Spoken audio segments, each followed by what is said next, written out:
came back. How's it going? How was lunch? It was macaroni and cheese and a bun and some milk. So it was good. Oh, that's not It's milk bad. with everything. Oh. Yeah.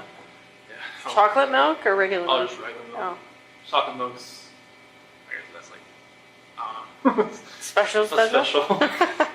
It is a holiday today. You know that. I know, but I think they had chocolate milk on Christmas. Oh, really? Yeah, they got milk with everything here, obviously, in the state. So, Yeah. Oh, A lot of dairy. the dairy state. so they got cheese with a lot of stuff too. So, Macaroni and cheese. yeah. Well, we brought you some non-lactose Powerade if you'd like it. Seriously? Yeah, all yours. Wow. Thank you. That's cool. Thank you. Yeah, you bet. So we don't want to take you, all day. That's fine. And we really do appreciate being able to sit down and talk with us. There's a few things we want to kind of clear up, wrap up, and then if you have any questions for us, that'd be fine too. Don't forget, did you want to talk about Ronnie real quick or no? I talked to your dad. We were at lunch. Oh, okay. And a couple things we talked about, your property and, waiting on the DA's office. But then the reason he called was Dave Cullen. It's blown. Okay. Yeah, he's going to go pick up some of your personal items out of the house Okay. today. So, Okay. yeah, so I just want to let you know that. Okay. We didn't tell him anything about what we talked No, about. he doesn't Oh, know okay. where. Yeah. He doesn't even know we're here. Oh, okay. No. He just lives like around the corner from me, so Right. that'd be good. Yeah. So he just, a lot of times when anybody goes over there, they usually call just so I can give everybody a heads up. That way, I don't have an issue with neighbors calling and saying, somebody's getting into the house. Okay. So that's how we do that. Okay. Has anybody been like checking on the house, making sure like pipes haven't broken and all that kind of stuff? Water's off. Okay, good. I do know that. I was worried about like sprinkling all that stuff. I usually blow them out and all that kind of stuff. Right, but right. I figured Yeah, I don't the know if water. anybody was actually going through it or watching it. Or anything. The water's been off for a while. I do know that. The power's still on there. Oh, it is? So, yeah. Gotcha.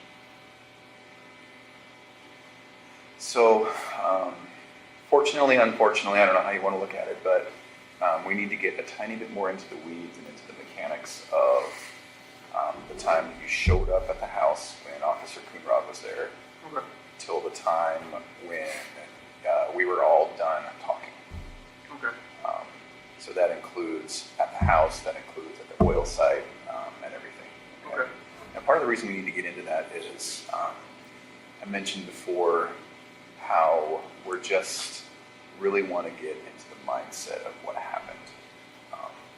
And you can imagine this is really important for us in the future when we're talking to a guy that's in your position to say, this isn't really a monster. This is more like a Chris Watts.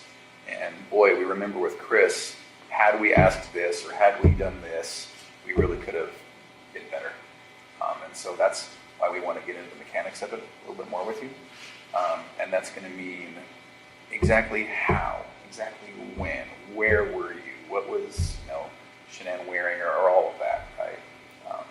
So we really just need for you to take a deep breath and get into it with us. And would it be all right if we ask you some specific questions? Okay. So one of the first ones we want to talk about was when you came home. So this is after they had passed, and you came home and met with Officer Coonrod. One of the first things we see on the video is you walking into the garage and then into the Shanann's car. Remember what that was about? In your car? Yeah, like I think you opened the door or something? Yeah, you opened the passenger door, and it looks like you were looking for something, or maybe you picked something up. Do you recall what that was? Not that I'm aware of. Not looking for anything, but maybe just opening the car door to see if there. Because I think Niko was saying, I think I see the car seat still in there. Yeah. Something like that. And I was, Okay. when I opened up the door, I looked in just to, it's like the first reaction of whatever, everybody's just waiting, pretty much waiting to get in the house. Right. Okay. So I wasn't looking for anything as far as specific or anything, but I was just, this reaction going in there, and I know everybody's there. I don't know what's going to happen when they get in the house. Just out of nervousness, maybe? Yeah, I think a lot of it was out of nervousness. Sure. Okay. And then backing up a tiny bit, I jumped forward too far. So she comes home at 2 a.m. She gets into bed. Was when you guys had sex together, was that pretty quickly after she came home? I think it was around like 2:30 because I felt like she'd be in bed for a little A while. little bit. Okay. And forgive me, it's not a pervy thing, but she woke you up. Yeah, she was just. I could feel like a hand was on Okay. me, like rubbing my leg or my chest or something Okay. like that. And then that was, signal it's go time type thing? Pretty much. She Okay. was like, yeah. Okay. I get it. And then that was maybe half an hour after. Mm-hmm. And then after that, is there any talking? Or was it just kind of a And just like, quiet in the middle of the night? yeah. Just like I just felt her hand around me. I'm just like, what? And it was Time like, to go. Yep. Yeah, okay. That's funny. All right. Then a couple hours of sleep, alarm goes off. Mm-hmm. Okay. I guess what I don't understand is, so then there was some talking, and then how did you get on top of her? How did that happen? It's like when I got into bed, because she was laying, when she was sleeping, she was laying like face down, which she really never does. Okay. And I just got into bed and I kind of nudged her, and then she like kind of rolled over, and then I was just like right there on top of her. Okay. And so that was after you'd gotten ready? Mm-hmm. Okay, so you go down, you make your food. Oh yeah, I got like cottage cheese and another couple things that I made for food that day. Okay. And then, so we talked a little bit earlier today about, there was all of these things playing in your mind where you just didn't even want to go another second without having this conversation or without some sort of completion, right? Mm-hmm. And then so you come back, she's asleep, and then you just kind of nudge her. Yeah, I just kind of like, hey, look out for a second. And was there nudge talk for 20 minutes, or was it just nudge and then all of a sudden you're on top of her? No, she's pretty much on top. Okay, so that happened pretty quickly. Yeah, that's how we kind of pretty much talked. Okay. That was just right there. And was there talking? Yeah. Okay, and so a nudge, a talk, she's laying down and you're standing up? I was like, I crawled back, I got on my side of the bed, Uh-huh. and I just like nudged her like that. Oh, okay. And then you're talking while you're on top of her? Mm-hmm. Okay. That seems confusing to me. Is that actually what happened? Okay. And so... And she was fine, like just laying there? Were you trying to talk to her while you're on top of her? Maybe I thought we were going to have sex again or something. Oh, okay. Okay. And how long did you talk? Like about 15, 20 minutes. Really? In that position? Okay. And was there any sex? No. Okay. Maybe I'm basically from the position that we're in. Maybe she thought maybe I'd try to go again. I don't know. Okay. And I don't harp on it too much, but I'm just trying to think, if my wife's 4 months pregnant and it's 5 o'clock in the morning and I want to talk and I want to get on top of her, that's just not going to fly. So that's why I'm confused. I know. So, is that really what happened? Yeah. Okay. And then talk for about 15 minutes and then it's heated and then your hands are on her neck. Okay. All right. What did the talk consist of? Basically, just about how at first it was more of like the selling the house type of thing, or not going to Aspen, or trying to maybe go in at a different time, and then it just switched all to the I don't feel like I'm in love with you anymore, not compatible. Went to that, and that's when I got to the heated part of it. Okay. Did she ever say at some point, get off of me or anything like that? At the end, Yeah. that's what she said. I don't want you to felt like because where I was, it was kind of like she didn't want me to like to sit down or like hurt the baby or anything like that. Did she accuse you of cheating at that point? Mm-hmm. So what'd she say? She's like, I knew there was somebody else. I knew there was somebody else. I didn't come out to say, that there is somebody else, but she obviously already knew. And your response to that was what? Did you say no, there's not? Did you deny it? I believe I just denied it, but at that point, not always, because when she would accuse me at the beach, it was a lot like that there's nobody else, there's nobody else, or like, and when we got back home, she always like said there's got to be somebody else, because she'd always talk to her friends like Christina or somebody on text messaging, and they'd always say there's got to be somebody else if he's not wanting to sleep with you, like he's getting it from somewhere else, and there's nowhere else. I mean, she couldn't really say I would get anywhere else because I was using those Internet gift cards. So it's kind of like, she just me getting distant. But she knew, and that's mainly the reason why I talked to her, because I knew, like, after that night, it was just like, it felt like, I just felt guilty, more guilty than ever before. Yeah. And then it seems to me, and sorry, I had a lot of thoughts here. So we know what happened, and we can talk about it today kind of openly, and that's what we need from you, is to just kind of say, I know it sounds bad, or I know this, or I know I feel this way, but physically this is exactly what happened. So if you could tell us that, it seems then that it would have had to been a pretty quick transition from two people talking to this, Yeah. right? Is that what happened? Yeah, it was like, I don't want to, like, trying to think of the last things we were talking about, but it was, like, I love you anymore, and then she was like, you're never going to see the kids. Oh, That was it. that's perfect, Chris. That's exactly what we need. Okay. And I know it's hard to walk through that again, but that's exactly what we need. So then, as soon as she started talking like that, then it was on. Okay. But it was you saying that you didn't love her, is that right? Okay. And her saying, you're never going to see the kids. Yeah. Okay. I can imagine how that made you feel. Sorry. It did more than what it did. Yeah. And then the fact that she didn't scratch at you or anything, is that just because it was so powerful?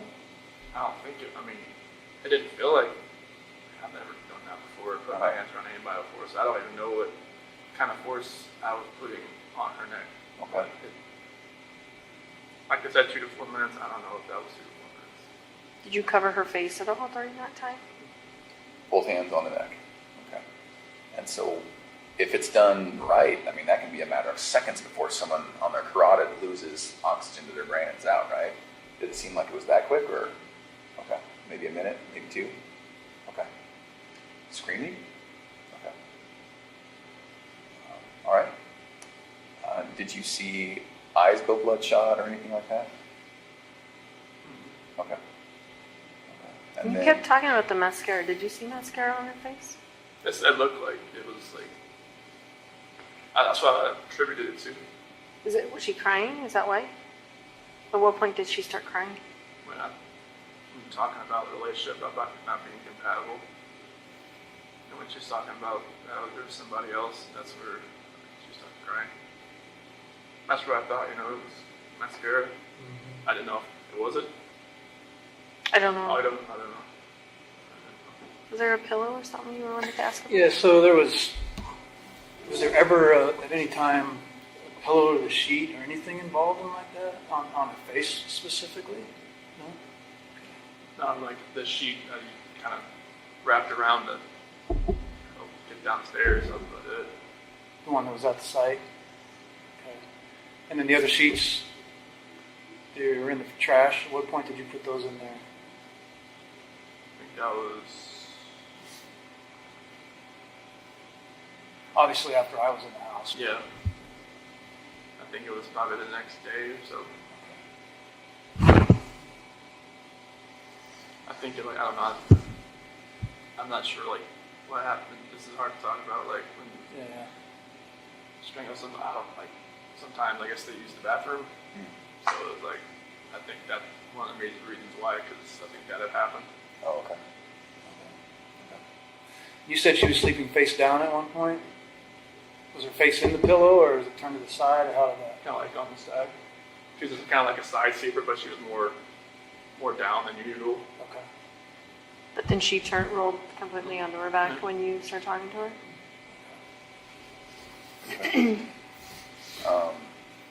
Now, as hard as that was, we do need to talk about the girls too, okay? All right, thank you. So with the girls, we talked about how they got into the truck with you and were alive. Okay, are you 100% sure that's true? Okay. Can we go back just a second? You talked about before that Bella walked in, though, to the bedroom. Can you tell us about that before you left? Yeah, I was just getting the sheet off the bed, and she had walked in, and she had her little pink blanket with her. She was like, what's wrong? Mommy? And where was Shanann at that point? Yeah, just pretty much on the bed, but she was face down. Wrapped in a sheet? What'd you say? I just said, she doesn't feel good. That's when I tried to carry her downstairs. Shanann? Okay. Did you carry her like this? Did you drag her? How did you do it? Attempted to pick her up and take her down, but I lost grip after a little while. I just had to pull. Did Bella see you do that? What was Bella saying? She started crying a little bit. She's like, "What's wrong with mommy?" And what'd you say that time? I said, "It just doesn't feel good." She's a smart girl. She knows what's going on there. Mm-hmm. Did she ever touch Shanann? Try and wake her up or anything? No. She didn't want to see her or ask to see her or anything? And so that initial time, did she see you put Shanann in the truck? So she was kind of following you? Okay. So she followed you and you put Shanann in the truck. Okay. And then what? I got Cece wasn't up yet. She was just in her room. She was getting ready to get out of her bed. And then they were just walking around the house. I was put my lunchbox and stuff in the truck, and then grabbed the kids and put them in the bench sheet and that. Okay. And so Shanann, is she kind of on the floor in the back? And they're just on the bench? Okay. And both alive at that point? Okay. Is there any reason you would feel uncomfortable to tell me that they were not alive at that point? They were, Okay. wasn't it a video or anything? It's hard to see. Okay. And I believe you. I'm just, I'm trying to make sure that I'm giving you all the opportunities to be comfortable enough to tell me exactly. Okay. They were like, Okay. trust me, I hear that every day when Bella was talking to me on the site. Oh, really? What do you mean? When she said, "Daddy, no." When we were driving to the site, she said, "Daddy, it smells." Oh, okay. So that goes back to maybe Shanann evacuating herself. I don't know if it was that. That smell like a skunk maybe sometimes. Oh, So okay. I got some kind of smell that way, but I don't know what that was from. And was that maybe outside the truck or was that in? I don't know. Okay. What did you guys talk about on the way out? They were pretty quiet. They just laid next to each other. Okay. Maybe Bella in her lap and Cece in her lap, just back and forth. Oh, okay. Just trading off like little ones do. Okay. Were they awake? I think one would kind of fall asleep, the other one, Cece would maybe kind of trade off back and forth. Were they talking to you? Just about, just saying, "Daddy, it smells." Oh, okay. It was early in the morning, they were showing up that early. Yeah. Okay. Did you have to? So you didn't have to wake Cece up? No, there was the noise from trying to get Shanann downstairs. Did she kind of fall down the stairs? No, it was more like trying to get her down and from the steps, maybe her foot hit the next step kind of thing. Oh. They're light sleepers. So then, once you get to the site, tell me what happens. So I get to that one site and I get Shanann out to that. We're over to the part right off the site there. Okay. And the girls are still in the truck. Okay. Did they ask you what you were doing, taking mommy out, or? Yeah, I don't remember what I told them, but they did ask that. What they say specifically? It was more like, what are you doing to mommy? Okay. And then is that when you buried her? I don't remember if I dug a hole there first but they didn't watch me do that. Okay. So then pulled Shanann out and she's maybe just sitting there on top of the ground? Yeah, like off to the side. Off to the side, close to where she ended up? Oh yeah. Okay. All right. And then the girls, right? Okay. You mentioned Bella was first. Cece was first, okay. Where exactly was she when it happened? In the back seat. Okay, was she just right next to Bella? Mm-hmm. Okay. And so, so once again, was it a hand over her face? Was it? There was a blanket over and my hand. And then your hand, okay. And then, so that just stopped her from breathing type thing? Okay, did she struggle at all? I don't think so, but I was blocking her face and my hand was right here. Oh, okay, Yeah. okay. You had one hand here and one hand over her mouth. And were you just pushing her against the back of the seat type thing? Okay. What was Bella doing? Just sitting there next to it. She didn't know what was going on. Okay. Could she see you? Okay. And then, did that take a minute or two? Didn't feel it. Nothing. I didn't have no like concept at the time at this Okay. point. Okay. Tell me about what you were thinking. I wasn't. If I was thinking it's what would happen. Yeah. Or had any partial hint of what I feel for those girls and what I feel for my wife, but none of this would have happened. So I wasn't thinking. Okay. So she's in the back seat. Okay. And then once she's gone, then is it Bella next, or did you pull Cece out? I pulled CC out. Okay, so once Cece's gone, Bella's still there in the car alive, and then you pulled Cece out. What'd you do with her? Okay. So she went into the tank, and Bella was still in the back of the truck alive. Okay. With regard to that tank, did you bring up Cece, put her down, open the hatch? Brought her up, opened the hatch. And then put her in. Okay. When we talked the very first time we met, when we were talking about this, it was a matter of just lowering her down. Okay. And so she went in feet first. Okay. Was she able to fit pretty well? Was it snug? I think so. Okay.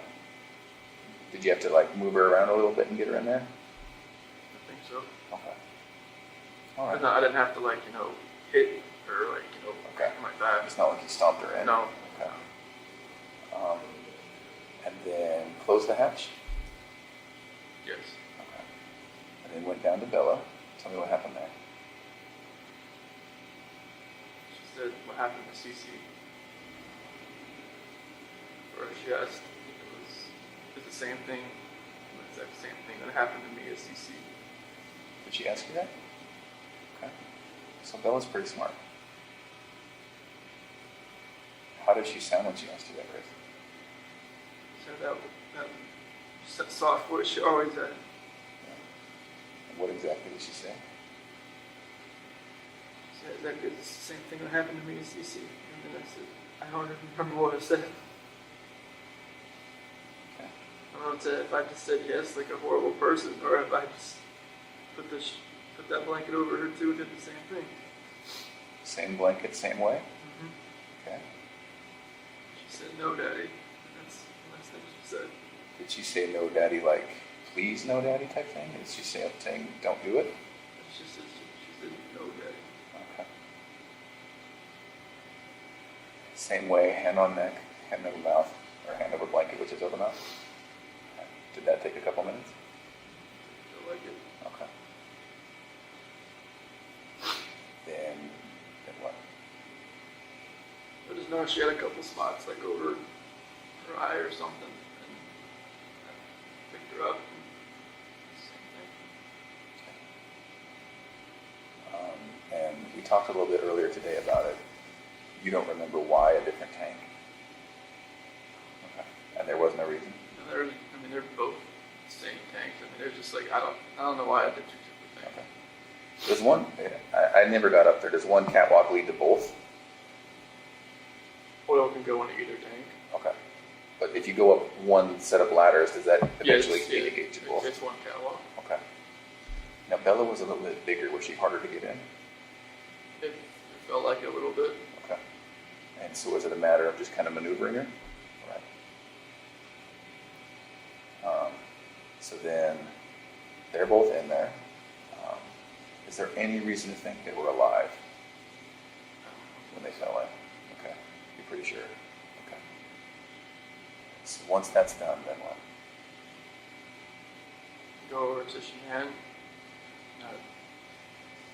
clear away some weeds and dig a hole. Okay. Did you have a shovel? Yeah, we have a shovel, a rake, and a weed whacker as part of our tools. With that rake, if I remember right, it was Part of it was sitting there because it was broken. Oh, did it break as you were digging or something? Now when I was raking, I was like smoothing the ground over. On this day, it broke when you were doing that. Okay. Was that after you were all done? And it seems as though maybe the first people that got there saw it was it stuck in the ground? I guess it was like not like standing up, but it was like laying down. Oh, okay. Were you planning on coming back? I mean, I don't know. I don't think so. At this point, then, this is just before then, in a couple of hours, you would make it back home to see Officer Conrad. Okay. And so once she's buried, then That's when people start showing up, I believe.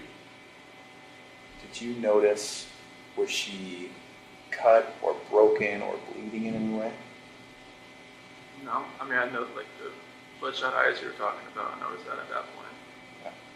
Other than that, no.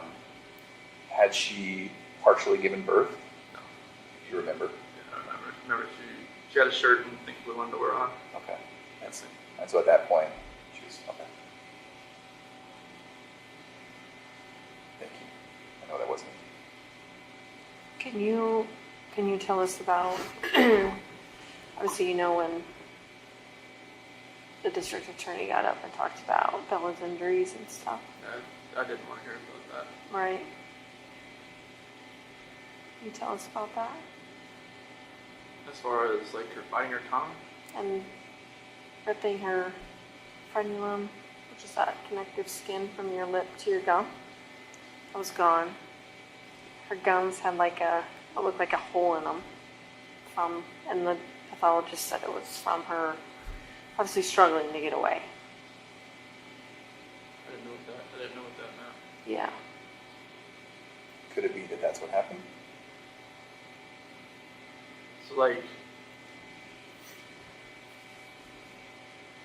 I didn't put my hand like over her, like that. Is that what you're talking about? Well, it would have been just downward pressure on this area. I didn't see any of that when I picked it back up. Like it was like her lip was like missing or something. No, see this skin that connects there? Yeah. That was ripped. Like, it was gone. So it kind of made like a hole in her gum. I'm just thinking maybe it's like, maybe like if her head was like twisting back and forth, could that have done that? Yeah. If I had a blanket, I don't know. Like, Did you feel her doing that thrashing? Or trying to get away? I felt her head moving back and forth. You did? But I didn't know that had happened. Could you tell if she was trying to yell or say anything? Or The only thing was the daddy no, and then like some grunt here and there, and like trying to breathe.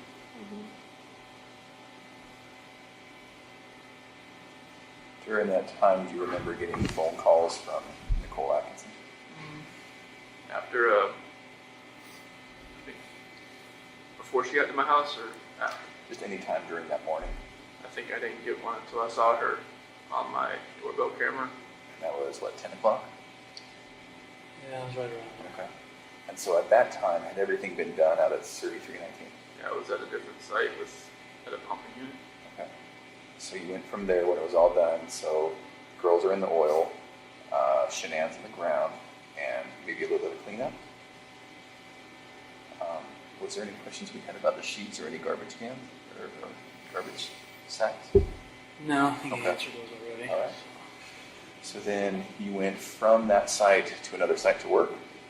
Yeah, because at that survey 319, there was a little spill. That's where everybody showed up there, because that spill that was there. We're trying to figure out what happened.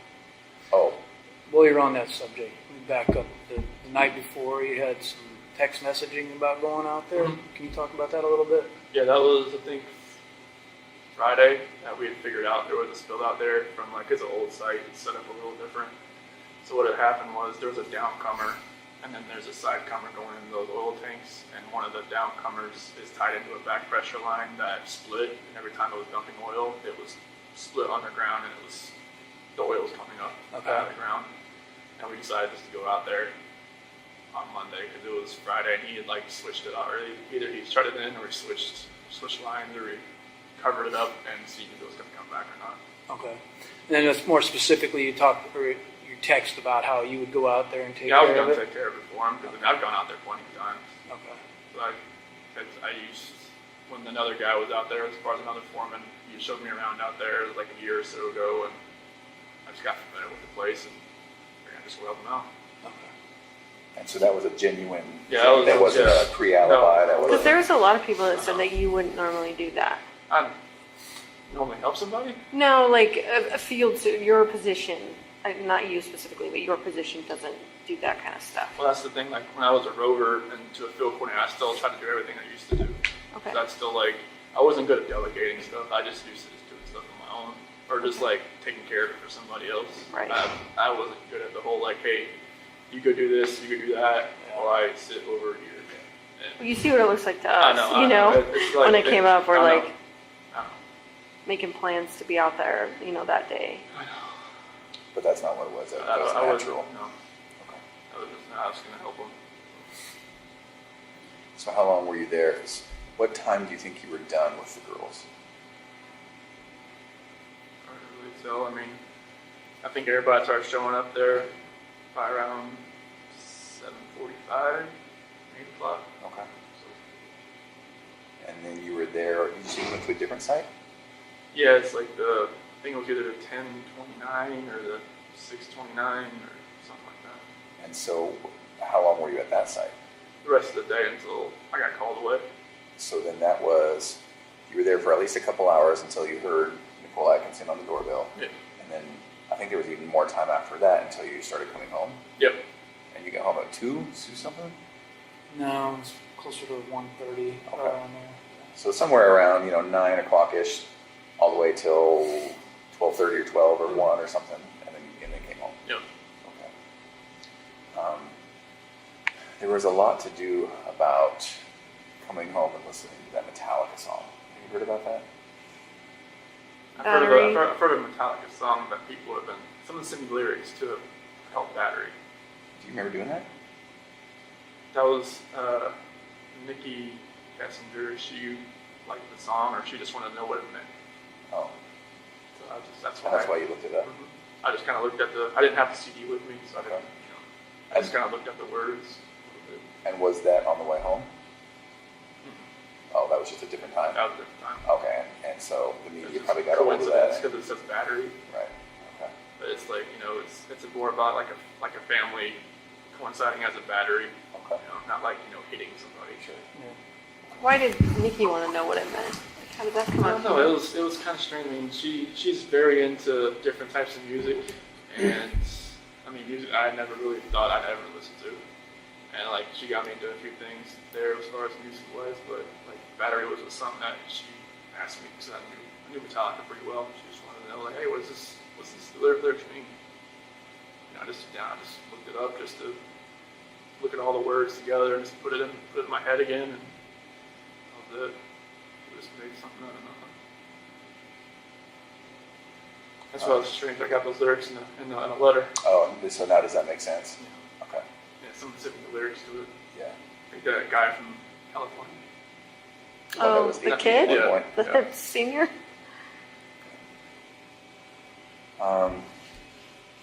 With regards to then when you get home, you and the officers, saw what they saw. You mentioned that you took the ring off her finger. And then the book, did you throw that in the trash? Okay. There was another book, Body of Evidence. Does that sound familiar? That you had in your cell. The body of that Patricia Cornwell. Maybe. Does that sound right? Probably. Did that in Rogue County? What was that about? That was just one they gave me. Who gave it to you? The deputies. Not your attorneys, or? Oh no, they couldn't give me books. Oh. No, any book that I had was given to me by the book cart that they had. So you didn't ask for that book, or? No, they just kind of give me like, hey, I read some Brad Thor books. He's like a military guy. And Patricia Cornwell, my grandma always read her books and thought it was, I mean, she loved those books. And I'm not sure if that was probably one of the first books, not the first book I read there, but probably the second book I read there. But it was like they gave me, here's 4 books, choose. What other book did you read? Do you remember? The first book they gave me when I was in Suicide Watch was, I don't know why, but Murder at Something. And I was like, I looked at him and was like, that's the one we got. I'm like, okay. But, They handed you that book by itself, no other choices? the next book I got, another guy that was, I guess they're overcrowded there. A guy was sleeping on a cot outside my door. He's like, here, try this one. It was one that was based like in the 1800s. It's more of like a situational book, like a time period book. So that one's a little more calm. But that was the first book they gave me. You don't remember what it was called? Murder at Something? We were at the Truman Center. Truman Center? Yeah, I think it was, remember at the Kennedy Center. I think it was written by Margaret Truman. Did you read it? Was it good? It was decent. I haven't read a book in a long time, so it was different. But like some of the books they gave you, like when you're in the hold, you're not allowed to have books in there besides the Bible, but the counselors there let me have a couple of books, and they just like, here's one to choose from. This ones they had. I told them like mystery books or something like that, and that's the ones. It's kind of crazy they're giving them like murder books or mystery books. You hope that it wasn't some sort of insult or, you can only hope. Okay. What do you think of yourself now?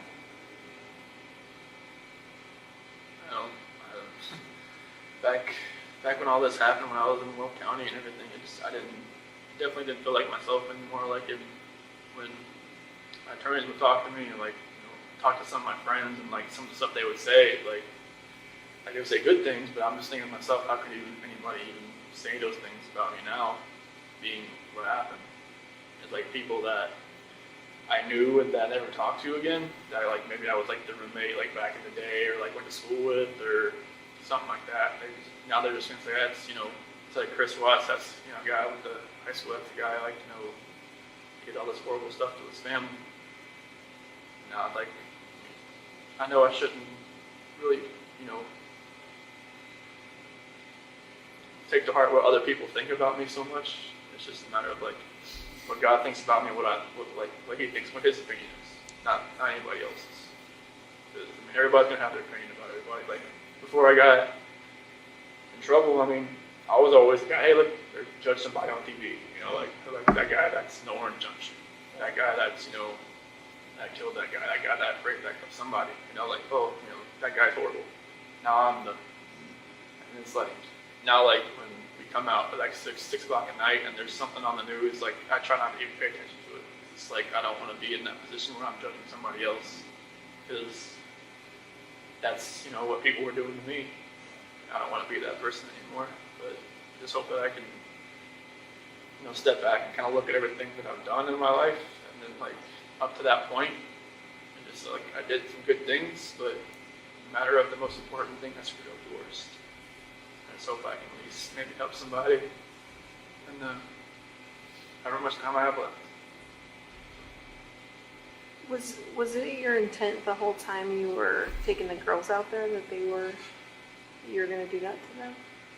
Honestly, It's like when I got there, I didn't think it was gonna, like you talking about the tanks or just, yeah. I just thought process and all this, none of this makes sense. That's why I know you guys keep asking these questions, because it doesn't make sense to me. But I guess did you? You could have done it before you guys left. I don't know. And not had him, alive in the back seat. They could have been with Shanann in the back seat. I didn't think about anything really, like as far as like how everything was gonna happen. I don't know like why it happened.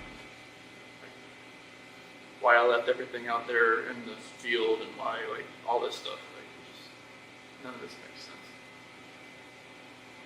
at all. But to Tammy's point, did you think that they might be coming back, or did you know they wouldn't be coming back? No, it's, I mean, the whole trip out there, I mean, it was like I was on, like I wasn't thinking. It was like,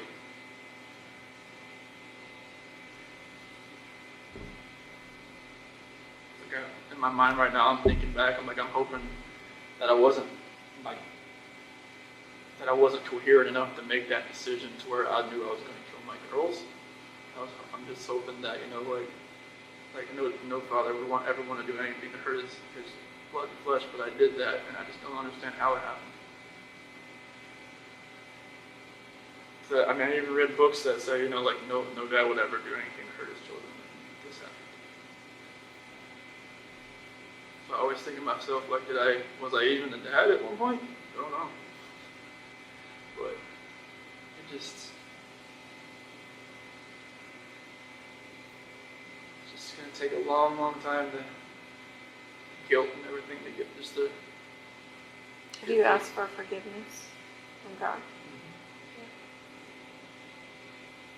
It just takes a long time for me to forgive myself. And that's one thing that's not there.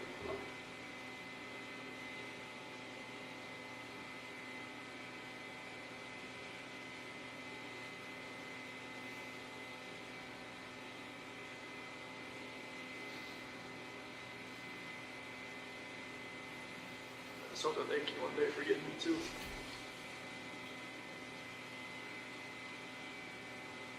Stay with And I it. think you said earlier that you were so angry at Shanann or whatever that you were gonna, anyone in your path of destruction or whatever was gonna get it. Basically, kind of is what kind of made it sound like. I'm not saying that exactly right, but why were you so angry at Shanann? I don't know if it was just because of separating me and my family, pretty much. Because, I mean, it happened at the wedding. Like, that's the reason they didn't come to the wedding. I mean, I blew up at my family to a point where I said some horrible things to them back in 2012 that I pretty much told my family that, I don't need them anymore. Because I said, I cussed my mom out. I did all this kind of stuff. I never thought, and I don't know if it was just like Shanann coaching me on to do it, or if it was just like rage that was like I'd never seen before. And then I don't know if it was just everything that happened in July, but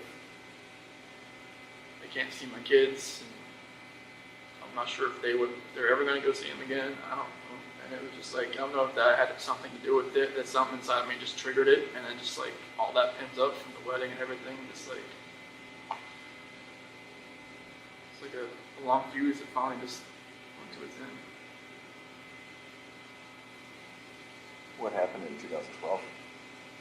There was my mom and Shanann, just like from when I proposed to her, it was at the beach, and from then on, it was just like she always went up to Shanann and was like, I didn't need a ring like that when I was your age. I didn't need all these fancy things when I was your age. And just kind of kept boiling over, and then they never agreed on anything. It was just like, we didn't really need their help to do anything. We just like, so we'll just pay for it ourselves and all that kind of stuff. And, it was just back and forth. And I think maybe my mom just never thought she was good enough. She always thought she was hiding something from me. She always thought Shanann was hiding something? Like what? And stuff from her past, or like, Oh, I see. Yeah. So there's conflict at a barbecue when all the families got together. And the first, maybe a barbecue that Shanann put together for everybody to get to meet each other. Two families, if you call that. Like when you first started dating. Oh. I remember we did have something like that, but I didn't remember like any kind of arguments at any place like that. I know like when I proposed to her, Shanann had her family come down to the beach too. They stayed at a separate house. But as far as like a barbecue or anything, I don't remember one that was like that. Way before then. Yeah. I remember the time when I asked Frank to. It was okay if I had asked Shanann to marry her. Remember that little get together? I don't think. So then what was the blow up at the wedding about? It was just my mom and pretty much my sister just didn't like her. Oh, They just thought, you know, that Shanann had taken me away from them and moved me out to Colorado. oh, Because we were in Colorado when we flew back to get married. oh, okay. Because we went to Colorado for Thanksgiving to visit some friends, and we decided to move out there like a couple months later. Okay. So that was like April. I moved out there April 2012, and we got married in November 2012 in North Carolina. So they always thought I was just taking, and she took me away out there. And Is there something with invitations or something? Your sister was supposed to send invitations. Yeah, there was. Okay, now you're bringing some memories back. There's something to do with that, and then my sister wanted, you know, her kids. Oh, my sister wanted her kids as like the ring bearer and like something else, ring bearer and flower girl. And then Shanann, like, you know, she told her no, or wait, either Shanann told her no or Jamie backed out of because of something else, and then it just like all blew up. And is that pretty close to the wedding? Yes. Yeah, within a couple weeks. Did they go to the wedding, your family? My grandma did. But your parents and your sister did not go.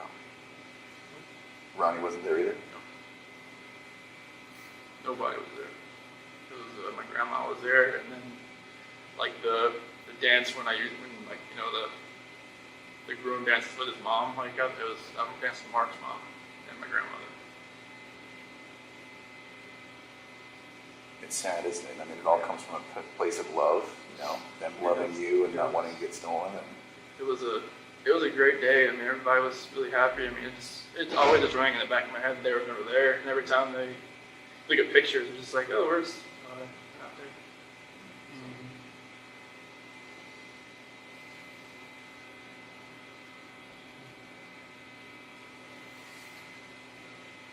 Never knew if they actually were going to come anyways, but as far as like, you know, sometimes they'll just like, all right, we're just going to go just to be there, but they never knew if that was the case. so then when Tammy was asking, why were you so mad at Shanann? Was part of it just this whole family strife? That's the only thing I can think of right now, because I mean, there's no other reason really to be mad at her. We took care of each other our whole 8 years. It was just like a good relationship. I mean, it's just like, if I never met Niki, would I ever have, you know, thought our relationship was bad? Probably not. Interesting. That's one thing I always thought about. Like, even Niki asked me, like, if, you know, she said, I don't want you to leave your wife just because of me. I'm just like, what do you mean? She said, well, just, if you met me, like, would you have known? I'm like, no. So I never thought I would have strayed away from her at all. Like, I've never tried to follow anybody, you know? Right. Was Shanann checking your phone, or She always had my phone. she was checking your phone? So how did you get past that? I use my work phone. To text? And you had some secret apps, right? That was on my personal phone. Were you using anything else to have contact with her? I just text her with my work phone. And like when Shanann and the kids went to North Carolina, she used my personal phone. And she just told me like to put the pictures in an app, and I just found that calculator. I just put, you know, just searched on the app store, like hidden pictures, and this calculator app first popped up. Like in your iCloud or your whatever isn't linked together, so she would know if you're getting at, you know, downloading apps and stuff like that. They used to be a long time ago, but when we got different phones, or when our phone contact list we synced up from the cloud and stuff like, I couldn't have, like, she had like tons of like phone contacts. I just couldn't have all that, but it's still kind of linked up at one point. But as far as like, she asked me to get my own iCloud account, just to kind of free that up a little bit. How about your Facebook account? You deleted that at some point. When did you do that? And I why? think it was, got back August 7th. Went to work. I think it was probably August 8th. That's when Nikki told me she told her friends about me. And I just figured, they probably looked me up on Facebook and see that I was pregnant. If Nikki already knew it probably already, but the reason why I did that. Did you and Nikki ever fight? We never fought, but like I said, I had to like calm her down a bunch of times. Yeah, you started to mention that when we were talking to you before about her getting upset about some video or something about being bipolar or. Well, what are you talking about? I think either my dad told me about that or John Walsh told me about, like, she made a couple videos, like, when she was just, like, talking to herself, saying that she was bipolar or something like that. But a lot of things was, like, when she realized that, okay, like, she's the other person in the relationship that, I'd always put my wife first over her, and that's what kind of made her take a step back a few times, and then, like, I had to kind of, like, calm her down. Tell me about those times. What'd that look like? So the first one was probably around July 4th when I had to leave her house. She wanted to kind of spend most of the day together before she went to like a baseball game or something. And like when I had to leave, it kind of just made her like kind of take a step back and wonder what she was doing. And I just told her like, hey, just because of what's going, like just because I had to leave doesn't mean like you have to just take a step. I was like comforting her at some point. I don't even know why I was doing it. Maybe I knew I was too far gone at that point, but it was. Because this is Shanann's pissed. She's called you 10 times. You were sleeping because you had your day off. And then you go outside to talk to her on the phone and then tell Nikki that you need to go home just in case she calls back and all that, right? Mm-hmm. So what did she say to you, Nikki? She was in the shower and she said, okay. And then that's like, when I talked about I calm her down, she's on the phone. And was she like, we're breaking up, like, we're not gonna, I No, can't do this? No, she said, like, she didn't want to, like, she didn't think it was safe or it was good for us to see each other anymore that day, like, the rest of that day, just because of all that. And I'm like, okay, that's fine. And she asked me to come over, like, later on after she got back from her baseball game. And so you did that? Mm-hmm. So what was the second one like? It was basically about the same thing. She was, I didn't really know it at one point, but I guess she had, set up a couple dates with like some eHarmony app or something, and they never showed up. And she'd already made plans with me, and Wait, what do you mean? She set up dates when she had plans with you? Yeah, Why would she do that? I guess she kind of figured out they weren't going to show up. She went, I guess when she went to the baseball game, they never showed up, and there was another one, and never showed up either. So she's actively dating other people I while you guys are didn't know together? it until like a couple weeks later. How did you find out? She told me. What'd she say? It was one conversation where I actually kind of fell asleep on the couch, and then like she had told me like, I'm not sure why she even told me about it, but it was really random, and she could tell that it kind of like took me back a little bit because I figured she would have told me that if she was actively still like looking around. I mean, she didn't have to tell me, but I figured she. Do you think she told you though so that it would hurry you up and make a decision? you're making a decision? It might have been, but it's. She never had anybody that actually tried to like fix things as far as like hey, like I like where we're at as far as like the relationship goes, and actually like I did stuff for her around the house, around her little apartment, and like nobody's ever done that. And she just thought it was different. What about our male friend? Where does he stand with her? What's his name? Jim. Thank you. He worked in the oil field, North Dakota, I believe, and I guess he's been a friend of hers for a long time, and it's kind of like a shoulder to cry on. Is always somebody that's always been around for her. And I guess he's had a couple girlfriends, and just I guess he's hadn't had much luck, I guess, in that department as far as like keeping girlfriends, and just him and Nikki have always been good friends. Just platonic friends? That's as far as you know? as much as I knew. Yeah. But I think they just been friends for a long time, especially up in oil field, North Dakota, or whatever he's working now. I think either Wyoming, they could go all over the place. When Sandy and Frank lived in the house for 15 months, what was that like? It was, it was tough. You want me to wait or? No. Okay. It was tough, because go from just me and Shanann and Bella and Cece to, 2 other people and then 4 dogs. Right. Yeah, Onyx he's a terror, 100 pounds of just heat-seeking missile everywhere. And it was cool having more people around, but it was stressful. Yeah. Because with Shanann, having 2 dominant personalities in the house, and with her mom there, it was kind of what her mom would tell her kind of how to raise the kids sometimes, or do this, do that, whenever they were sick, she was like, all right, rub peroxide on their feet, they'll be fine. Just what? Okay. And I wouldn't do it, and Sandy was like, just do that, it's okay. But it's just little things like that, and it was like a clash every day. Yeah. It's kind of every time I got home, I didn't know if Shanann was pissed or if she was okay. Because when they first got there, they didn't have a job yet, and so they were just around all the time. But then, once they got jobs and stuff, I think it was a little better for Shanann because they weren't around the house all day. But it was definitely stressful, just vacuuming every other day. Yeah. And just cooking was great. That was awesome. But She's a good cook. I was always because they were down in the basement, so I was always really trying to keep the girls upstairs while they were sleeping, so they're running around downstairs, and I didn't want them to wake up. And I know Frank always told me that waking up Sandy early is not good, so it was just kind of walking on eggshells a lot. Yeah, it was stressful. Yeah. Yeah.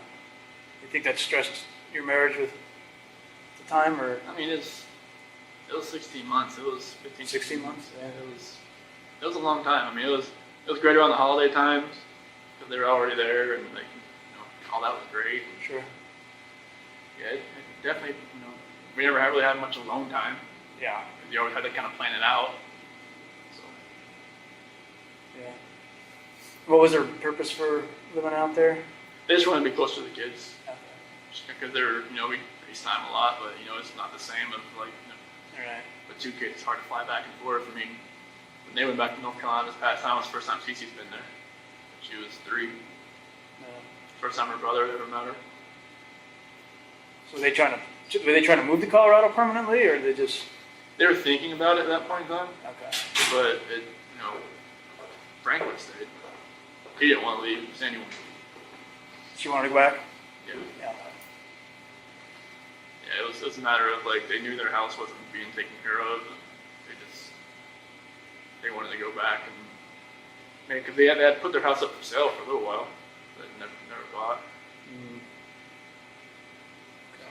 What about your financial stresses? Yeah, the bankruptcy was something I never thought was going to happen. I think that was back in 2015, 2016, somewhere around there. But I never thought that was going to happen. And I never thought, a lot of it was from the wedding because they just put it all on credit cards. And so it was just, and then the doctor bills from endoscopies and just girls seemed like they were sick every month. It seemed like some type of ear infection, which to figure out was just put the tubes in their ears and stuff. There was different operations here, a couple overnight stays in the hospital for breathing and stuff like that. So it was just, it all mounted up. I never thought it was that far gone, but Was any of that from Shannon's neck surgery, or were those bills pretty well paid up? Well, I think the bankruptcy never touched the medical part of it because you have to be specify the medical part of it, medical bankruptcy, and then there's regular bankruptcy. Oh. I don't think bankruptcy ever touches student loans or medical stuff. You have to be specific with that. Okay. But I think it just took away a lot of the furniture that we had bought, and then a couple other things inside the house. Kind of alleviate a lot of the, it took, we had to make the house payment by phone every month, and I had to listen to the bankruptcy spiel like every time, and it's just like, I didn't know how long it was going to take. But apparently it was, once you're in bankruptcy, it's pretty much you never get out of it. Yeah. These things it felt like. Weren't you guys behind on your mortgage even when I talked to you? Earlier in, it's like, I think December 2017, and then January, February, March 2018. That's when I took we took the 401k out, the loan out to pay for that. How was it that you were spending so much money? What were the things down? Just, kids and just other bills that we had, and just, I knew the car was getting paid for by the bell. I never really asked to see, I didn't even have access to the bank account through my phone. Oh. So I never really asked to see what it looked like how far. But I just know she'd call me and tell me, hey, can you pay the mortgage today? I'm like, yeah, cool. And that was that's, from my little 4-wheeler incident where I sold it without actually paying it off yet, and she thought no, you're never touching the accounts ever. So I'm like, okay, that's cool with me. But I never saw the account or what was in there. I just hey, there's when I worked at Lawnmower Ford, I got my check, I just brought it there. Yeah. So, There was a hair care company, I think it's called Monat. Does that ring a bell? You know anything about that? Mhm. Like maybe hair dye. I don't know. Looks like do you know she did an auto order through that company and had stuff delivered for hair, any kind of hair care product or hair care dye? not something. She had little. There was something little gift packs she had delivered once every month or once every 2 months. Had a different array of different products in it. Don't remember where it's from. Like we said, Monet. Monat, M-O-N-A-T. No. Well, There was an order that was made, $251. That's why I asked if it was an auto order type it thing. might have been an auto order. Yeah, It might have been something that I know that Nicole Atkinson, she's into all that stuff. Maybe Shanann got her. Maybe Shanann got her something, or maybe it was something she recommended. Okay. How about the HOA thing? What happened there? She was mailing it to the wrong address. They had changed her address, and she'd mailed it to the wrong address for a year. And then we got a letter in the mail where we getting sued over it. We didn't pay our HOAs for a year. So we had to pay double for either a whole year or a couple months. That sucked. What happened to all the money that you sent to the wrong address? Don't know. They said they wouldn't credit it or anything. I'm not even sure what the address was.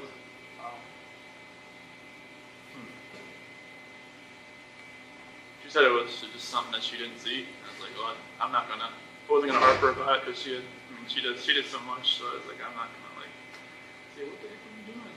No, Sure. don't need that. I know she felt bad enough. So Chris, what do you think we could have done better? What could have made you tell us the truth that night? What did you need to hear from us that you didn't?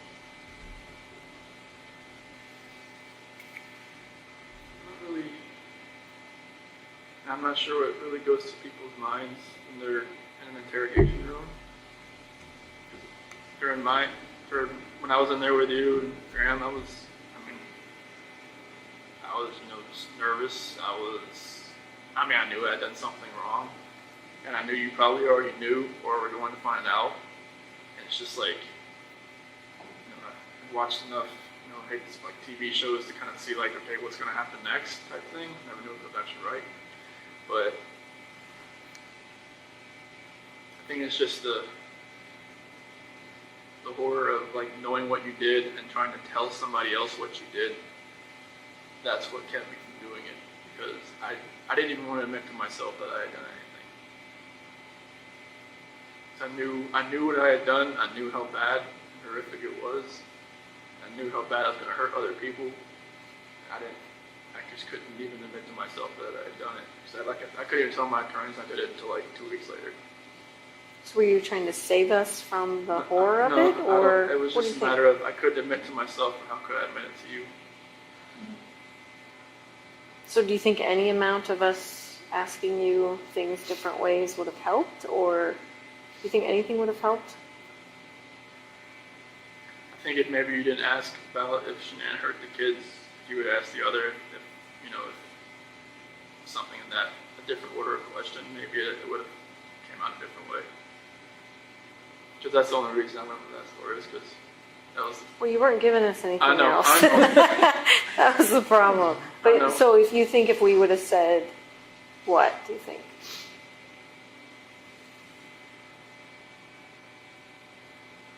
You would have said, I think you'd have probably had to, if the video didn't show them in the truck, you probably had to have lied and just said, we saw the kids in the truck. I mean, I hate to say you would have to, lie to get me to say what you wanted me to say, but it might have been that. That we saw the kids in the truck? When we were talking, there was a point where you just said, "Can I talk to my dad?" Did you just want to tell him first? I just wanted to, tell him that, that I loved him and that it's probably the last time you're going to see me again, as far as, outside of a cell. Yeah. You looking forward to it coming? Yeah, because just talking on the phone, it's just totally different when you see him, see a face, It's like when we got on that little video conference in Love County, it was all I could do to stop, just not to just break down on that phone. So it'd be good to see them What do you get to do when they're here? like this. Like in a room like this with a If table? there's a or- visiting center, down in my unit, and I don't know what it looks like, but I know they said it's like tables, and it's pretty much they set up a time and you get a couple hours. It's That'd just, be good. yeah, just in that little center, and I'm not sure what else is in there, but I just know there's tables. I think there's vending machines and stuff like that. But it'll be good to see them, and fortunately they can't bring their phones in or anything, so I was hoping they could maybe show me a video or two, but I don't have or a picture. But they pretty much only let you come in with your ID. That's it. Can they mail you still photos or anything like that?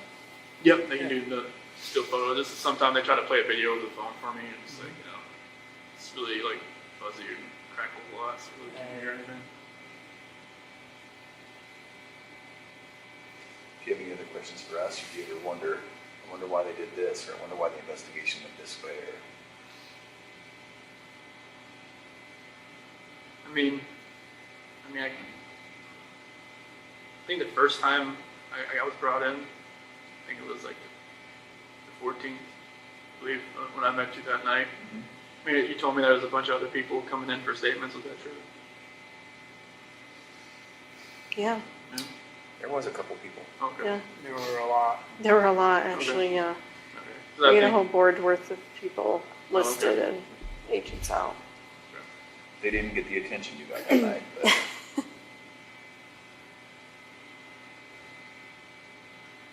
Yeah, I just wish none of this had ever happened, honestly. It's just you guys could have never had to come to us, and you guys never had to meet me or anything like that.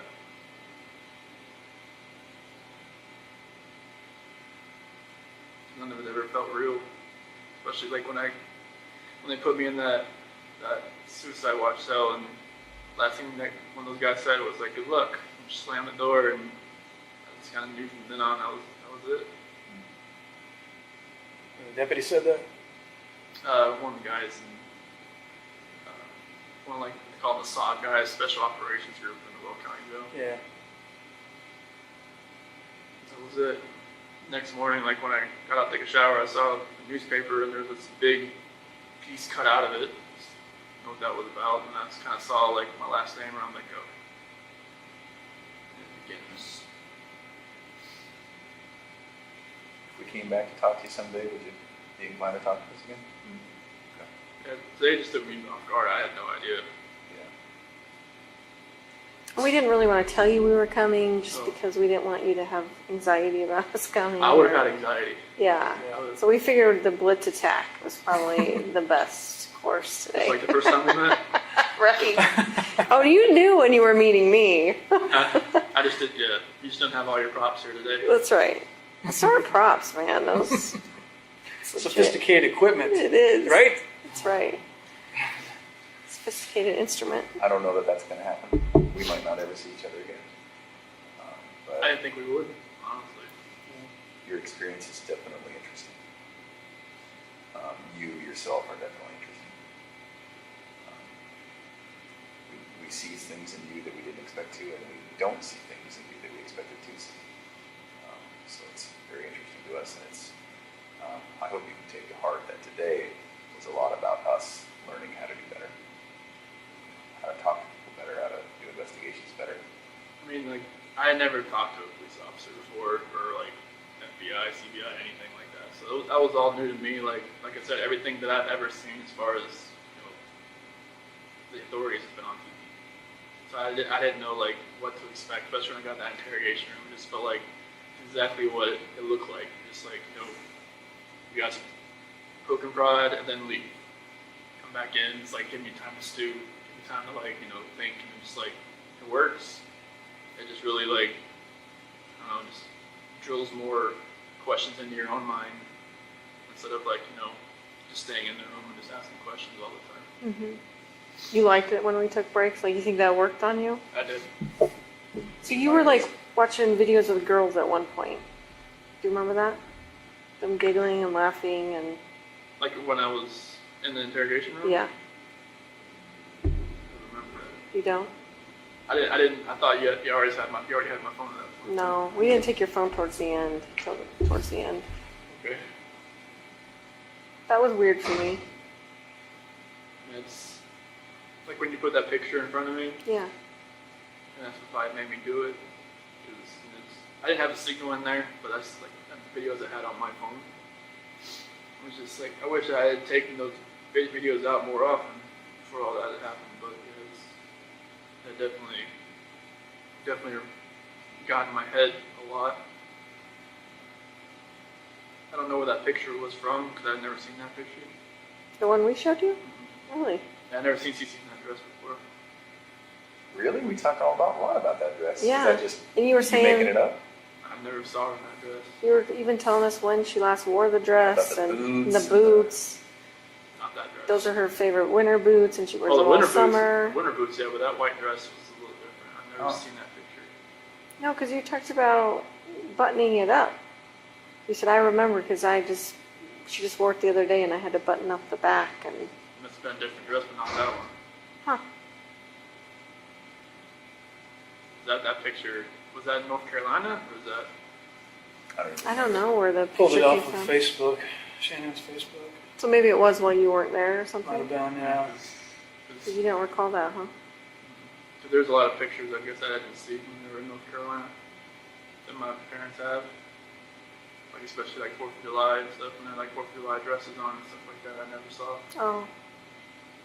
Some I had on my phone, but that white dress I never, like she was going to church or something. I just never saw that white dress. And Bella's little dress that she had. Her little awkward smile there in the back. Yeah, that definitely got in my head when I did that. When we had the picture out there for you? See, and to us it didn't feel like that because we I know, I really didn't didn't show any elicit emotion. any emotion. I Yeah. don't show emotion that much. It's like my dad. It's like we don't show emotion. Like Were you fighting it down, or were you just not a guy to show it? most of the time, I'm not a guy to show it. Like I hold it in as much as I can, and in my cell, I've cried a lot, obviously, but I'm not really a guy to show it. Okay. I don't know. I try to hold it as much as I can. You were a difficult guy to read, especially at the house that day. That makes total sense now. I knew it was like, because I was like in shock or just like disbelief or just like, some people said I looked like I was a heartless, no soul person, soulless person when they did like the TV interviews or something. And I'm just like, I'm just glad I never saw it. I don't even want to know what I looked like, what I sounded like. But you were obviously feeling it then, you just weren't. Yeah, just like Showing it. nothing registered at all. Everything was like just harbored deep down, and then like I think it was just one night when I was in my cell, it just all hit me all at one point. Not the fact that I was in jail, but the fact that like everybody was gone, Yeah. and none of it. I think if it was like like if something happens to your family, like in like an accident, like a car accident, or like something like horrible like that, it registers at one point. But if like you did it, I don't know if like it just doesn't register at one point. It's like in my head, it never registered. Does it seem real now? Oh, it feels real, like every It does. day. Like I see pictures, I just know like where they were at when they were doing that. When I first had like some type of hearing over the phone, and I heard like Frank and Sandy and Frankie and them, they were on the phone, and I forgot what kind of hearing it was. Something about like a probate hearing or something. I knew exactly where they were in the back. I heard the birds chirp. I knew they were on the back deck, and I just like walked back to my cell, just bawled my eyes out because I knew exactly where they were. I knew how many times the girls were back there, and it's just weird how emotions process differently for me than everybody else. Mm-hmm. Like something like you said, if you lost your kids in the grocery store for 5 seconds, you'd be a mess. Mm-hmm. And then like, for me, it'd be like, I'd be panicked, but I probably wouldn't cry. I'd be like looking around trying to find them, but it's just like, it just processes different for me. I never knew why. Never know why.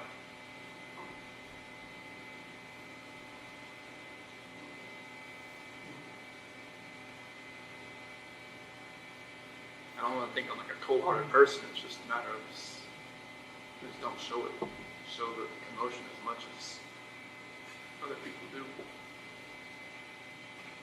Even when the girls left North Carolina, her Shann's brother and mom and dad were all crying when they left. And it's just kind of like, I never really saw my parents get like that when they left. So it's kind of like, I don't know if it's like you're born that way. Like your family doesn't show emotion like that? Is that what you're saying? Yeah, my dad couldn't really speak at the sentencing hearing because he said he was kind of like, he said he was going to lose it. Like lose his emotions. Like that really hit me. It's kind of like I never seen him like that. Like vulnerable?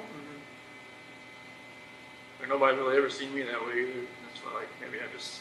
Was it ever like you're a sissy if you're like that, or was it just something you just never did? I never saw my dad cry. So maybe it's just something that, was imprinted in my brain that maybe I should never cry. Maybe Was your mom like a loving mom, like a doting mom, and would give you affection and hugs and kisses? And Oh yeah, she'd always ask me what was going on. She said I was always hard to read. She never knew what was going on. But did she still try and give you affection even growing up? Yeah, she always, my sister was always a parent. It was always what was going on. She was always open with me. It was always just, closed off. And she always wanted to know what was going on, how I felt. And I'm just like, no, okay. That's all I give her. Even if something was wrong, I would have probably never said anything. Because I just, deal with it myself. But I don't know if that just growing up that way just kept me that way. Deal with things on your own, but then they build up so much that you can't deal with them, and they take a hold of you never thought, in a way, could take hold of you. So you think as a result of just bottling up for so long? Definitely. What do you remember your dad saying at sentencing? I remember there was a scripture. It was a 1 John 1-9, and then a lot of it, their representatives said for him. And my mom said my mom spoke, but everything my dad had written down, the person said. But he was talking about him going to Little League games and races and stuff like that. And going to being my coach and everything like that. And I was hoping that I could experience the same type of joy doing that for my girls. I remember your mom saying she loves you and she always will. Yep. That was pretty important to hear. I think at the end she said, "I forgive you, son." Yeah, that was big, right? Mm-hmm. Yeah. And your dad, when we came here today, we were just hoping and praying that you would take your dad's advice. Do you remember what he said? I hope if you ever get a chance to talk, you can talk about it. Okay. And I think that's what today was, don't you? Mm-hmm. Yeah, I think it was. I didn't expect it to be today. Yeah. So DA made some comments during that sentencing hearing about your emotions and having no emotions, or you remember all that? Yeah, just like, he lied to us from the start and a couple other things. I believe that's what he was saying. What do you think? Do you think he was anywhere close to? What do you think of? Basically, what is your opinion of what he said in that? I mean, it's going to be, taking all his evidence and putting it into the story that he wanted to convey. And like, if you don't know me, that's where you're gonna portray me. Like, if you take everything from August 13th to now, like, that's how people are gonna know. That's how people. There's no other way people are gonna opinionate themselves about me, just by what they see right there. Right. They're gonna say, okay, they look at the guy that did the interviews on the 14th, and they see, okay, that guy should be like, on his hands and knees, like crying his eyes out, and what's he doing? He's just like, he's just talking. Right. And they're just like, I know, and maybe got some information maybe from like her friend saying like he was cheating on her or something like that. He's a cold person. He was, trying to do this and that. It's like, they don't know me. That's always going to be their opinion about me. It's like, there was one church service, the only one I've family gone to in here, and it said you're not defined by one moment in your life. And I think that's like, people are defining me by one moment in my life. They don't know like what happened before or what can happen later. Right. So I just hope that, maybe hopefully one day people can stop judging everybody. There's tons of people in here that, I don't even want to know what they did because I don't want to judge them. Like, like, I'm not that person. Like, they know what I did. I'm not going to ask them what they did. Makes sense. You did show some emotion during that hearing. What part did you think you felt most emotional? I felt when Frank was talking about, I didn't know what to expect when he first started talking, but he said I was the evil monster, and that rang in me, and he said I tossed him away like garbage, and that hurt. And when Sandy was talking about that video about Bella was calling me her hero, and that triggered it a lot there. And then when Frankie was saying, like, I'll never be called uncle again, but you'll never be called a dad again. That really stung. But, when my parents got up there, just hearing my mom and dad talk, just like, they really couldn't look at me. They really couldn't look at me, but I just know, like, everything they said, saying they forgive me and that, I'm still their son, no matter what. I know, like, even my attorneys told me, like, you need to show a little more emotion, because I guess first time I went to the courtroom, I didn't know what to expect. I was still, like, new to everything, just in shock about what was going on, and they said I was just a cold person, just looking at me. So when I did the plea and at the sentencing hearing, it just all it felt was more real than anything.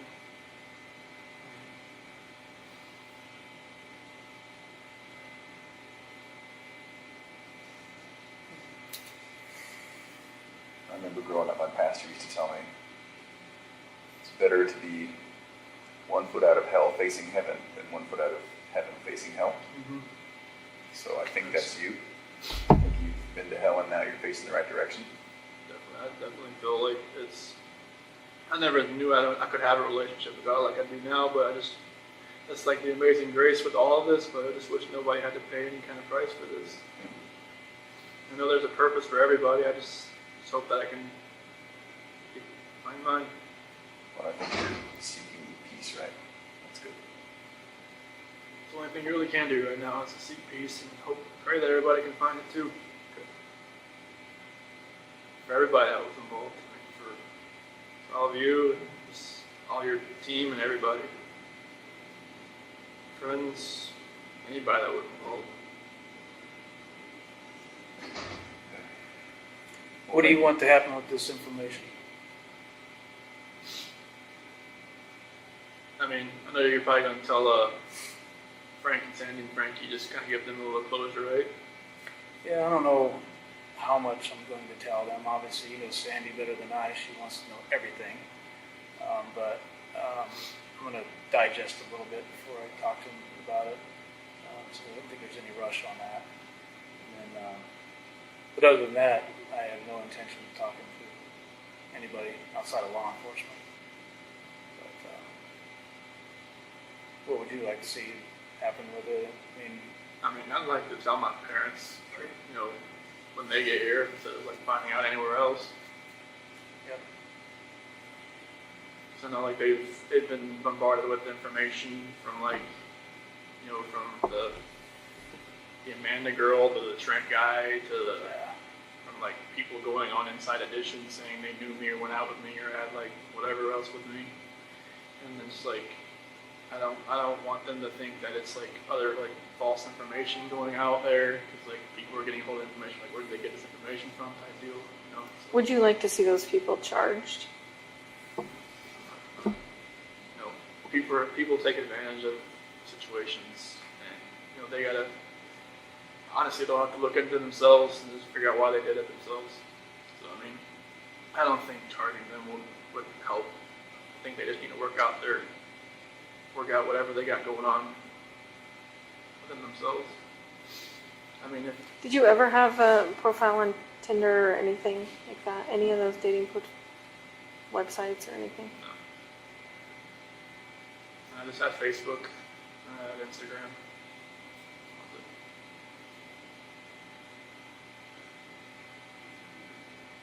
I didn't even know what the WhatsApp thing was called. That's when I was like, John. You'd never heard of that? No, I was just like, I don't even know what that is, man. This guy's fishing for something. So, sorry you had to waste your time and go out there and talk to him. It was a big time waster. That was a big waste of time. Yeah.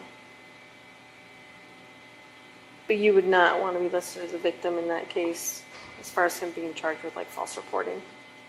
I mean, he's whoever's gonna try to get their 5 minutes, 50 minutes of fame, whatever they want to do with this. I mean, that's on them. I mean, if he's willing to do that, then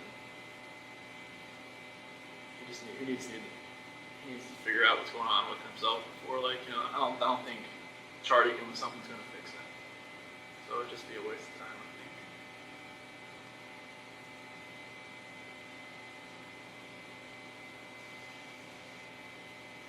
Anything else before we send it away? I'm afraid to ask. How things in Colorado now? I mean, since all this has happened, everything's quiet now. Everything's cool. And Well, we had another guy murder his fiance, girlfriend, whatever you want to call it. So that's made a lot of news too. I'm sure you've probably seen that on the news now. So everything here is based. I think the only thing here was like that Jamie Kloss thing. I don't know if you heard about that. Oh yes, we were just talking about that out front. But the girl was kidnapped. Yeah. She escaped after like 90 days. Yeah. That's crazy. He'll probably come here. Yeah, they said he's in some county jail. Is that right? Yeah, Is that what you said? Barron Barron or something? Barron Yeah, so all I see here is like stuff I try to.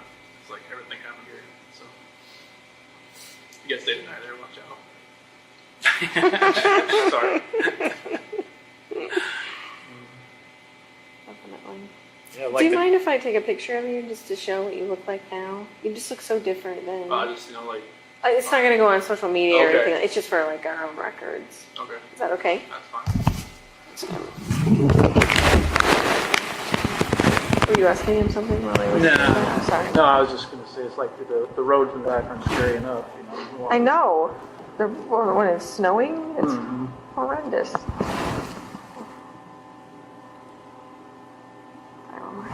Reminds me of the days of ice racing. Of ice racing? Yeah, but we had spikes on the tires then, so. Oh. All right, Chris, we're gonna let you get back to it. Okay. 1 minute to finish your drink? Yes. They won't let me take that back.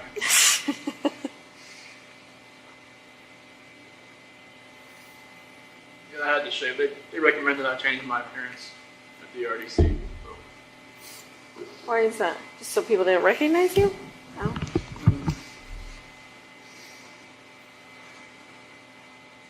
Yeah, I did. I just shaved it all off. And that razor, like except the razor they have here, it's like it's a single blade. So like I'm A like, safety razor, right? oh, it's more than said. It's like it's more safety than actually a razor. That's why it doesn't shave. It's like a sharp rock or Right. Just imagine shaving the same spot for like 5 minutes, and then finally, something starts going. yeah, it starts. It's like I gotta warm it up or something. I don't know. You'd probably be better just blacking them out with your fingers or something. How do you work, everything here is for safety. So like, yeah, I think like once I get moved to GP, I could have something different. So Oh, that makes sense. most of the guys in my unit can't have razors. So that's Well, it. that makes you feel better, probably. Well, But they they're don't have to not. watch me. Other guys, they stand next to them while they shave. So that would be kind of weird. Oh. So they have any other jobs, like if, like fleet, would you be able to go work fleet maintenance or anything like that? Or I is got that- classed down to like a minimum, Uh, or like a low medium. They have guys that like run across the street to like a records building and work over there.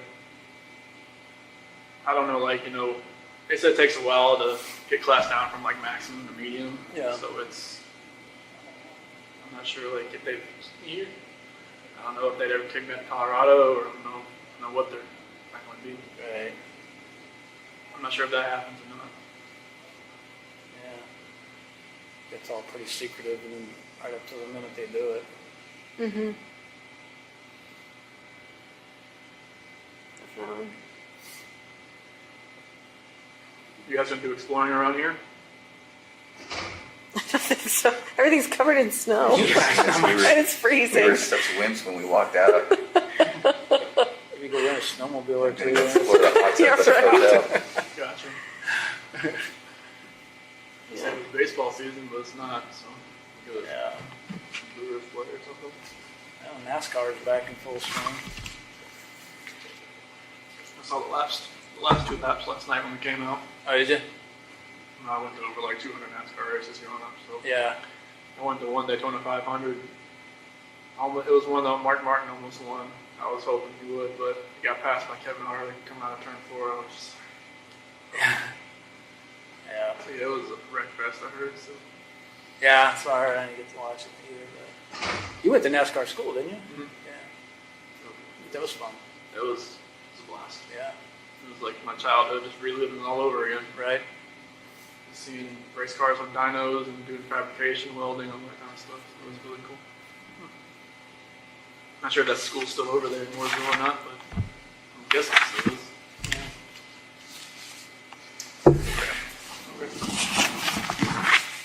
So do you have to be escorted back? Is that what they do? Yes. Okay. Yeah, like the unit I'm in, we all have to have escorts because it's a special management unit. So guard escorts you everywhere. Yep. So what about when you're all playing basketball together? Are the guards watching you? There's 3 of them in there. Do you ever get in fights playing basketball? No, we're just, we're, guarding each other, like blocking everything like that, but everybody's Oh, Go cool there. with each other? Good.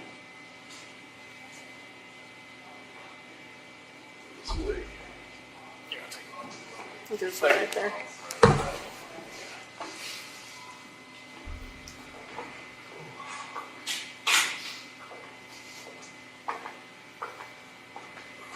You guys fly back tonight or Tomorrow. tomorrow? Yeah.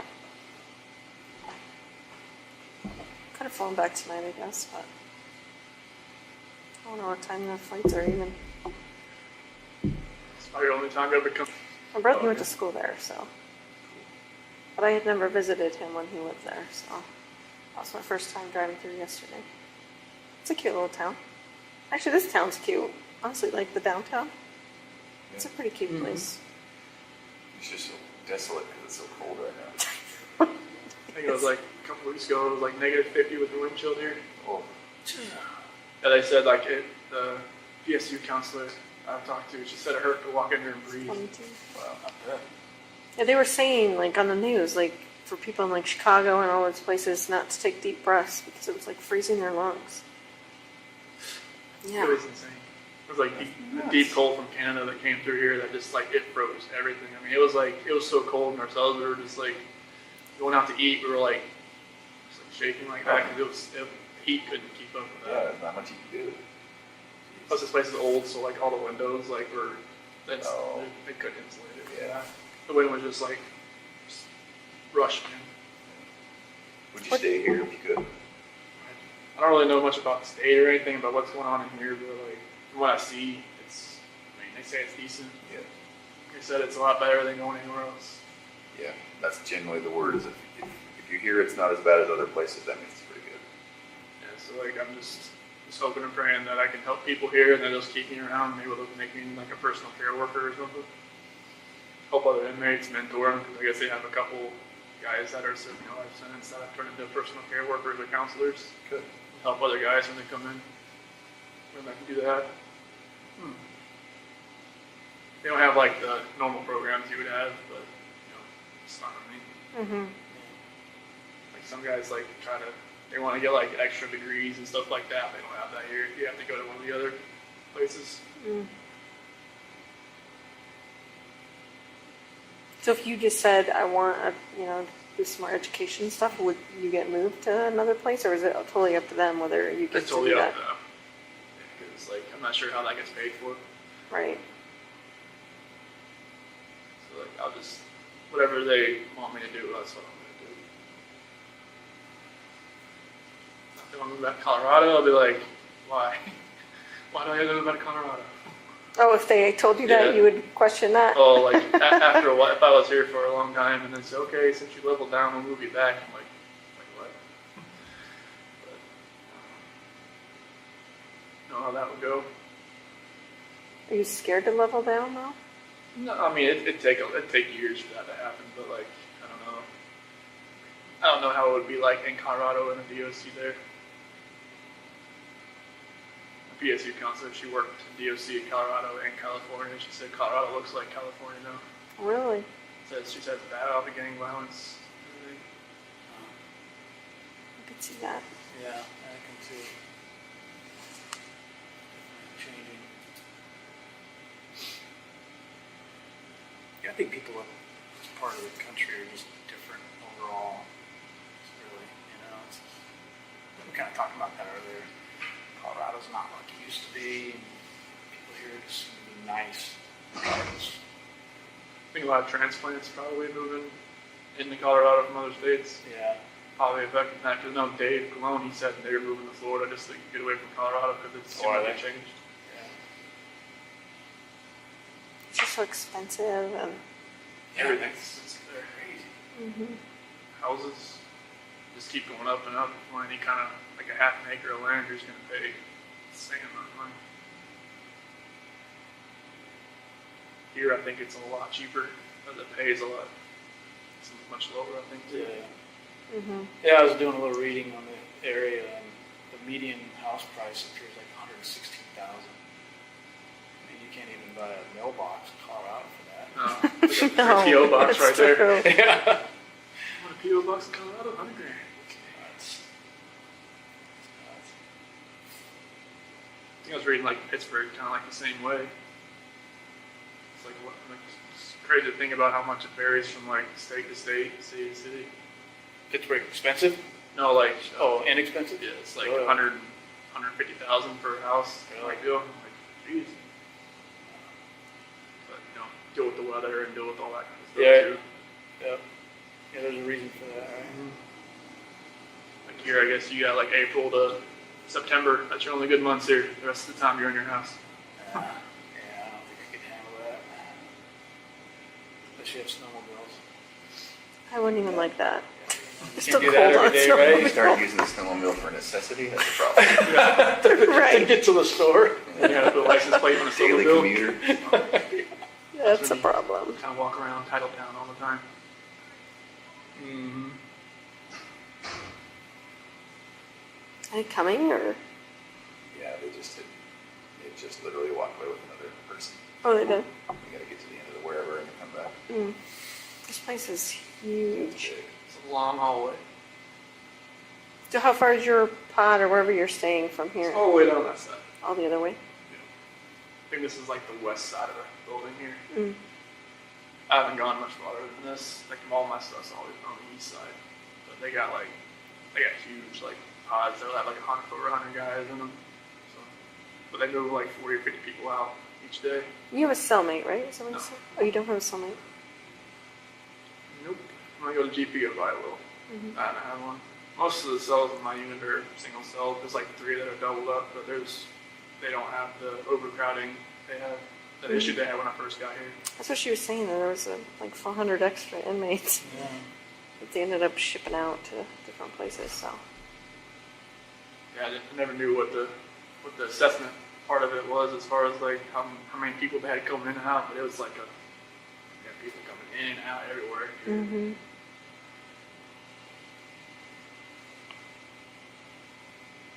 So is it like a general supervision type thing like Will County is? Where you got like a big room with the pods on the top, or how is that? No, it's like you have a sergeant desk at the front of it and then a hallway of like 20 cells. And Okay. they just kind of walk back and forth. The RDC was like, you have like a cul-de-sac of cells, 3 tiers, and then like the perch for the sergeant right here. You can see in everybody's cell just from looking around. All right. But this one's like they got to walk up and down. This used to be like a mental hospital or something. They said, Oh, like back in the day. okay. It's definitely old. You can hear those pipes like vibrating around the walls, and it's like, oh god, don't bust. Is it like exceptionally freezing in here? Just cold in the last 20 minutes. Yes. It gets, Whew. depending on which way the wind's blowing, depends on which side, but it gets cold. It gets cold. It's pretty chilly. It was like a 6-foot snowdrift outside my window for a little while. It's finally starting to go down. So when it was like negative 50. Crazy.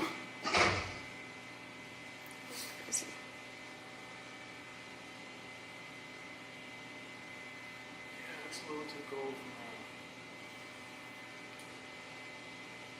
for I mean, we're the ones that chose to come in February, but she's ready for you now. Okay. She is. Well, good to see you Good to guys. see you too. Take care of yourself, Like okay? you said. Thank you. Thank you. Have a safe flight. Thank Thank you.